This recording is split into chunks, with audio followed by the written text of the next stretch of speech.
Educational creativity চ্যানেলে সকলকে স্বাগতম। আজকে যে একটি গুরুত্বপূর্ণ আপডেট নিয়ে আপনাদের সামনে নিয়ে এসেছি সেটি খুবই গুরুত্বপূর্ণ।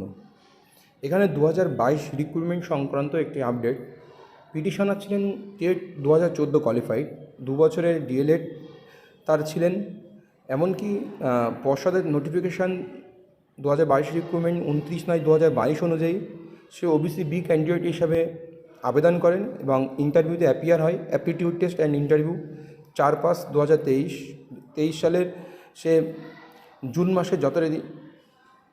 মাসের 4 তারিখে সেই ইন্টারভিউতে অ্যাপিয়ার হয় এবং সেই ইন্টারভিউ দিয়ে আসার পরে যখন ইন্টারভিউর রেজাল্ট বার হয় তখন সেই ক্যান্ডিডেটের দেখা যায় যে টেটের যে 5 নাম্বার, সেই টেটের 5 নাম্বারের মধ্যে তাকে গড়বড় করেছে এবং ক্যান্ডিডেটের নাম্বারও ভুল হয়েছে।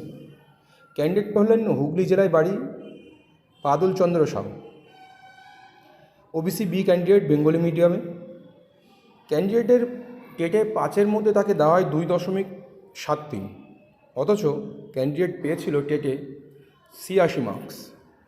তার প্রকৃত মার্কস হওয়ার কথা ছিল 2.866। সেই 150-র মধ্যে 86 মার্কস ক্যারি করেছিল।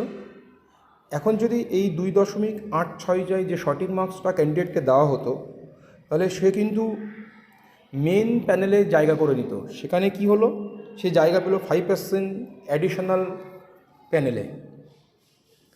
5% অ্যাডিশনাল প্যানেলের হিয়ারিং হতে এখনও কাউন্সিলিং হতে একটু দেরি আছে, কিন্তু সে মেইন প্যানেলে জায়গা পেলে এই 3rd পেজের যে ডাকা হয়েছে ওখানে জায়গা পেয়ে যেত। সেই মর্মে সে কোর্টে দ্বারস্থ হয়। কোর্টে দ্বারস্থ হওয়ার পর কোর্ট কী বলেছেন? কোর্ট 29শে আগস্টের মধ্যে পশ্চাৎকে তার প্রসেসিং শেষ করতে বলেছেন এবং 2রা সেপ্টেম্বর কোর্ট আবার এই বিষয়ে নেক্সট হিয়ারিং করবেন এবং পশ্চাৎ কী বলতে চেয়েছেন বা কোন পর্যায়ে পশ্চাৎ আছেন, কাজটা কমপ্লিট করতে পেরেছেন কিনা সেই ব্যাপারে আবার 2রা সেপ্টেম্বর হিয়ারিং হবে। এখন তার সিরিয়াল নম্বর 85-তে যে 5% অ্যাডিশনাল নাম্বার ছিল, অ্যাডিশনাল প্যানেল ছিল, সেখানে তার 85 নম্বর সিরিয়ালের র্যাঙ্ক ছিল 8023।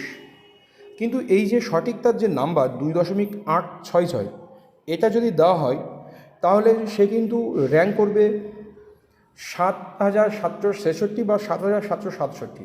সে কিন্তু মেন প্যানেলে 3rd ফেজের ডাক পেয়ে যাবে। তাহলে সে কাউন্সিলিং অনেকটা এগিয়ে থাকবে। 5% অ্যাডিশনাল সিটে সবার হবে কি এটা নিশ্চয়তা নেই, সে কিন্তু ডাক সহজেই পেয়ে যাবে 5% 3rd ফেজের কাউন্সিলিংয়ে। এমনকি তার আশেপাশের স্কুলও স্টেট কাউন্সিলিং হচ্ছে, সে অনেকটা এগিয়ে থাকবে স্কুল চয়েস করার জন্য।